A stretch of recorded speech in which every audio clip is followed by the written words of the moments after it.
latest segment in Asia's Expert Insight series, hosted today by DuPont Sustainable Solutions, or DSS.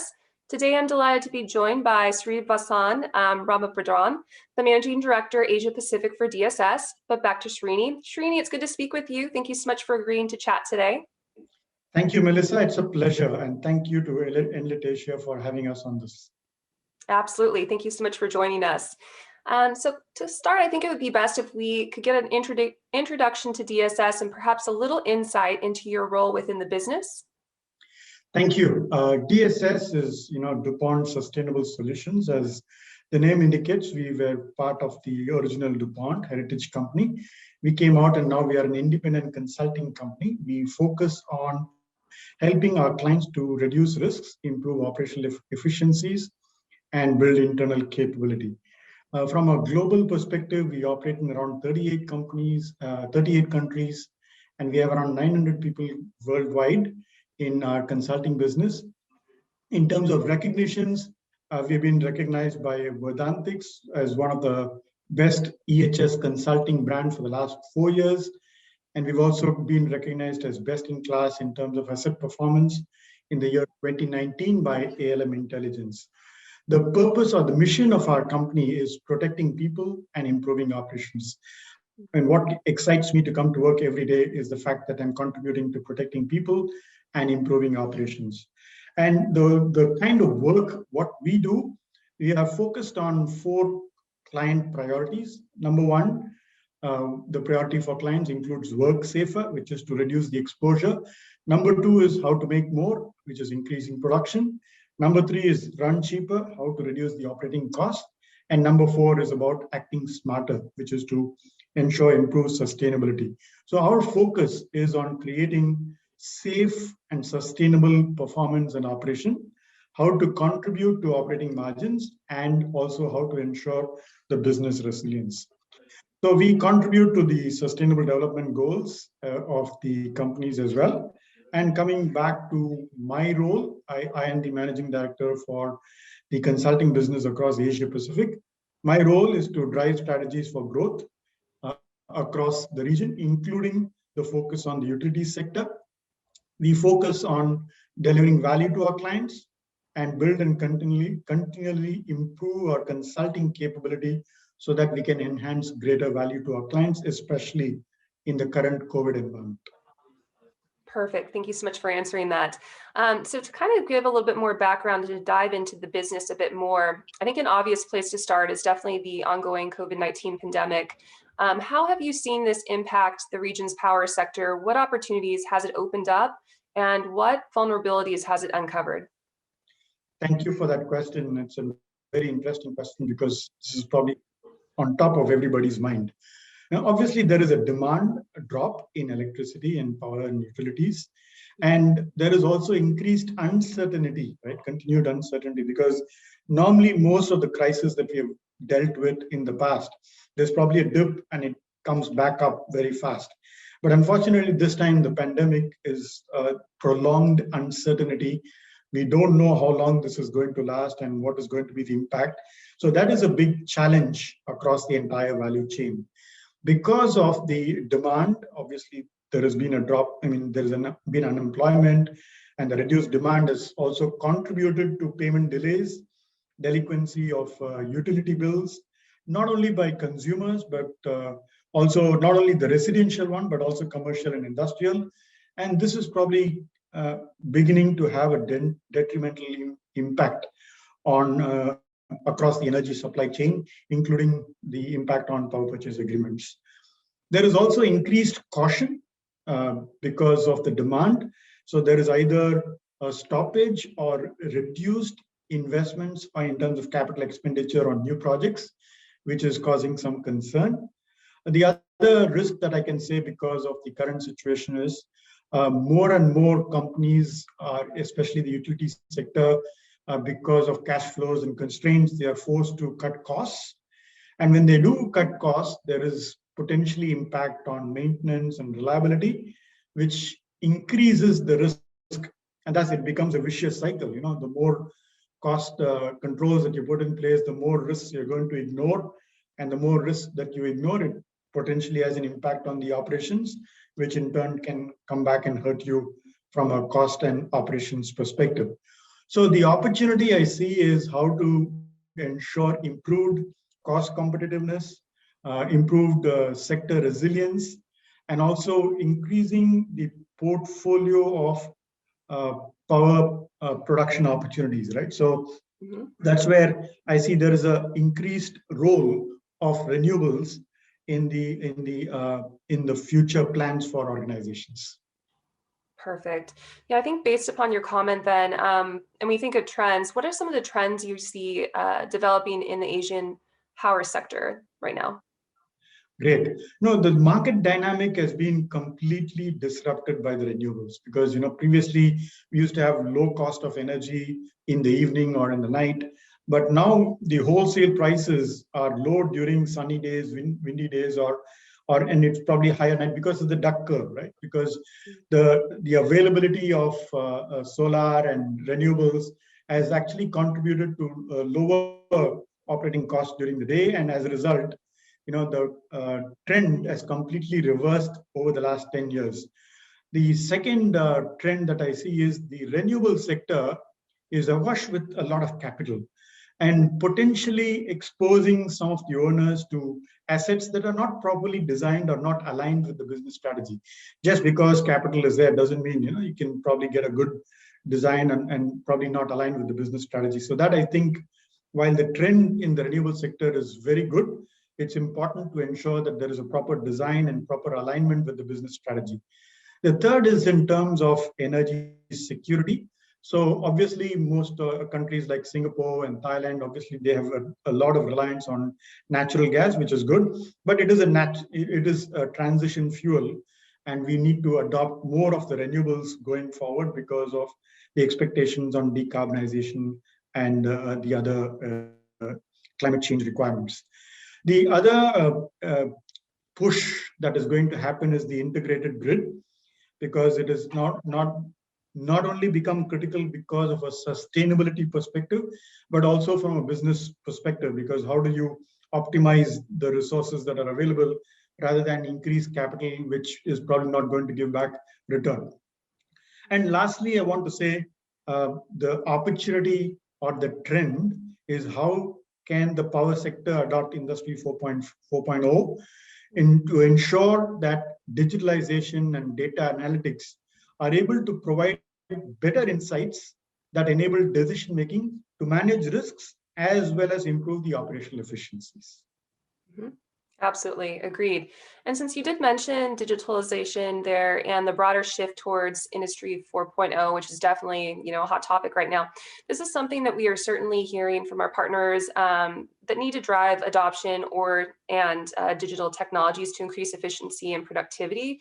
So, how is DSS placed to support regional players in this, and what experiences are you bringing to the table, do you think? Thank you very much for that question. As DSS and being an owner operator, our primary focus is still to protect people and improve operations. While we do that, we help our clients to evaluate the first, because in order to get to a proper digitalization, the first is to ensure existing process maturity. If the current processes are not mature enough, digitalizing an immature process is not going to help you to do any better. So first is we look at the process maturity. Second is we look at what is the digital maturity. And third is what we look at is the data maturity. Because sometimes you have a lot of digital programs, but what is the purpose of the digital program? Is to improve convenience, collect data, analyze, plow back so that you can improve your efficiency and performance and also reduce risks. So what we try to do is our primary focus continues to be protecting people and improving operations. So we ensure that whatever digital programs or data analytics programs that we put in place are focused on impact of business outcomes. So there are two specific solutions that we can offer. One, what is we call as DSS Transform, which is a internal program that we developed to digitalize processes and procedures to ensure greater level of consistency in application across the organization, a consistent way of doing things, and also collection of data. It's an app available on the phone, especially in the power sector because of the distributed workforce. This kind of an app on a mobile phone becomes easy to use and ensure consistency. Second, what we have is something what we call as Mira. Mira is Management Insights on Risk Analytics, which focuses on design, collection, integration, analytics, and creating insights for management to make decisions. What we have seen is it's not about having one module here and one module there and trying to show that you're digital. Ultimately, digital is to ensure that it is an enabler for achieving business outcomes. So what we are trying to do is to ensure that the modules are all connected with each other, focused on achieving business outcomes. Absolutely. And I think that ties in really nicely to just digitalization overall, because it really is more than just a software. It really is an enabler. And it's also about how to operationalize digitalization and change the culture. So how do you think organizations should approach this, and how do you support them? I think it's a great question, Melissa, because many times we find that people are jumping onto digital bandwagon just because everybody is doing it. It's about starting with the question why. What is the problem I'm trying to solve through digitalization? And it also starts with the right mindset. The mindset is not just becoming digital, but using digital to achieve a business outcome, whether it is reducing the risk or whether it is improving the operational efficiency. So one of the most critical things is about having the right mindset to understand why we are doing digitalization and why we want to capture and analyze data. So for this, as you rightly said, it requires culture. Culture is actually an outcome. So what we think is it starts with what is the right mindset, what kind of behaviors we need from our employees, leaders and employees, and how do we make that as a habit so that it eventually becomes culture. In order to achieve that, this requires engagement at all levels, right from the design stage to so that there is ownership. It's not somebody thrusting down the throat, thou shalt just follow this digitalized process. No, it doesn't work that way. It has to be a process of engagement, helping people to understand what is the value in it for them as well as for the organization. So leaders need to ensure that there is a right level of motivation, because obviously there are fears that employees may become redundant when there is digitalization. Not necessarily. It really increases opportunities for people to enhance their capabilities and use technology to solve some of the problems that they have. One critical aspect is to ensure that there is an integrated approach, to address the risks holistically. What do I mean by that is, I see many silos, whether it is cyber risk or financial risk or operational risk. So what can digital do is to ensure that the risks are looked at a holistic framework so that there is no pockets or silos operating within the organization. And last point I want to highlight is the need for operational discipline. It is to ensure an appropriate return on investment. What do I mean by operational discipline is, it's good to spend a lot of money on digital solutions, but if we don't have a verification process to ensure that the digital processes that we have put in place are working as intended and are producing the desired results, the investment is a waste. So the digital solution should also include a verification mechanism so that there are sustained gains in adopting digital and data analytics. Absolutely, fair enough. I mean, because if you buy something that's extremely expensive, the software, and never use it, what's the point? Right. So fair enough. So going back to a major focus right now, I think is really for many organizations across the industries at the moment is operational excellence, reducing risk and waste and increasing efficiency. Beyond digital solutions, what experiences from across the industries do you work with that you can bring to support the region's power sector? Fantastic question again. I mean, this is something which, as a consultant, we have some advantages because we work across industries, and we find that there are certain practices in one industry which are not even considered by another industry. So for example, one of the things, I mean, from a business and operation perspective, what we see some of the challenges in the power sector which can probably be addressed a lot more, at least based on my experience. I would not say that this is the case with every single power company, but is to break those silos, whether it is operations or maintenance or engineering. They have their own objectives and they focus on their objectives. But are these individual silos being linked to the overall business objective or not? No, so that's a big challenge. And I see that some of the companies which have established an integrated production system have been able to break those silos, such as in the automotive sector or in the other manufacturing sector. They have established a integrated production system so that the silos between operations, maintenance, engineering, sales, they're all coming together to achieve one common objective. So that is a big opportunity that I see. Second is about reviewing of maintenance strategies, particularly in the power sector. In the power sector, because of the heritage, traditional kind of managing maintenance, there is time-based conservative maintenance approach. That means, irrespective of whether, whatever is the case, there is a time-bound requirement for maintaining a particular equipment. They just go and do it. That's it, right? But there is an opportunity to review, to move from a time-based conservative to risk-based, so that you're optimizing your time, effort, and resource to get a better return on investment. So the maintenance strategy, we feel there is an opportunity to learn from some of the other industries. And third is about the turnaround requirements, right? The turnaround, again, it's been done in a historical way, the same way it has been done for many years. And there is an opportunity to improve time and cost efficiencies by a better planning and better integration. These are what we see as the opportunities from a business and operations perspective. From an employee engagement perspective, addressing issues associated with distributed workforce, because in a power sector, there is probably a lot more of distributed workforce because of distribution requirements and all of that.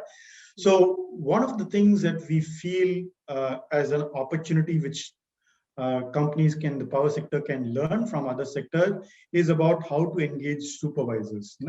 It's how to engage and ensure that this team is supporting the operator's right decision, because ultimately it's the link between what the management takes as a decision and what happens on the ground. So it's the mid-level supervisors. How do we engage and motivate and ensure that they have the right skills and they're actually supporting the decision that is taken by the management team? That is one aspect. The other aspect is about contractor management, because there is a significant amount of contractor use, and most of the other industrial sectors, they have really evolved in terms of contractor management, again using a risk-based approach, not treating all contractors equal. There are some contractors who do higher risk work, and there are some contractors who just deliver a bottle of water. So you can't treat everybody the same. So the time, money, effort, and resource that people are spending on contractor management, again, has to be related to a risk-based approach, so that we are able to enhance equipment availability, we are able to enhance training requirement, we are able to use our tools and processes to achieve better outcomes. So in summary, I would say it is not about just producing, it's about safe and reliable operation. And one of the key trends that I see is also starting to look at what is the need of the customer, because there is a lot of change that is taking place in terms of decarbonization, in terms of electric vehicles.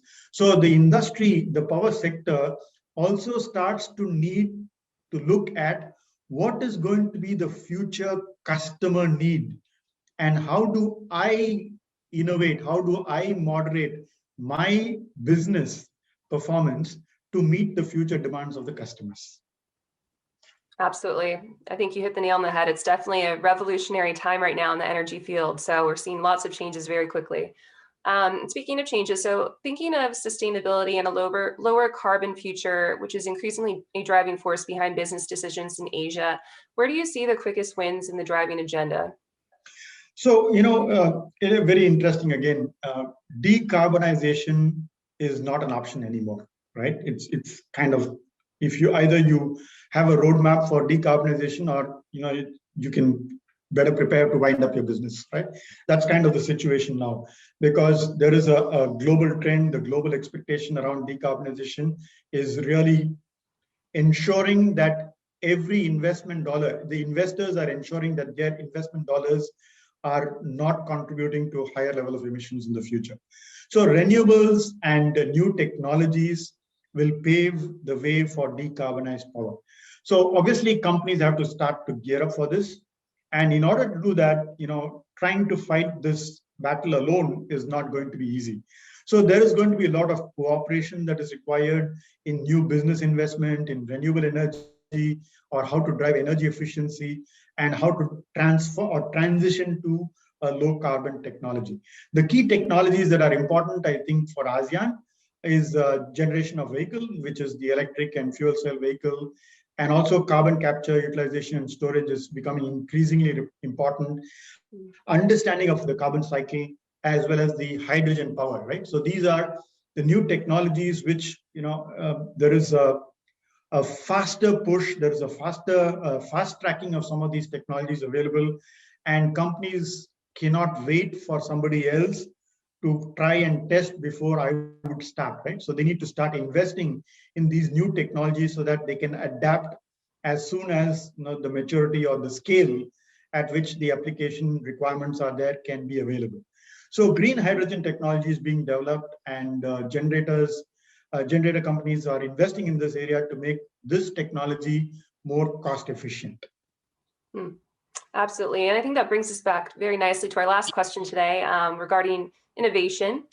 So innovation will play a key part in this kind of transition, certainly. What role do you play supporting it, and indeed creating, as the case may be, an environment that is really open to innovation?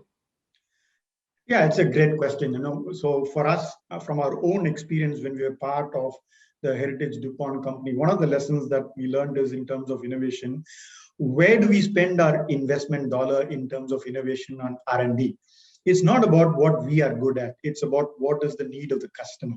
So if we don't understand the customer needs, we do something which we think is very smart, and we bring it out to the market. There is nobody to buy. The investment dollar goes absolutely waste. So one of the primary requirements of innovation is to understand the customer needs and plans. Now, every company is moving towards smart manufacturing, industry 4.0, commitments to decarbonization. Vehicles are becoming more hybrid or electric vehicles. So the demand requirements are changing because now more and more people are working at home. So the cycle that we used to have, that there is a peak during the day or probably right in the evening there is a peak. The patterns are changing.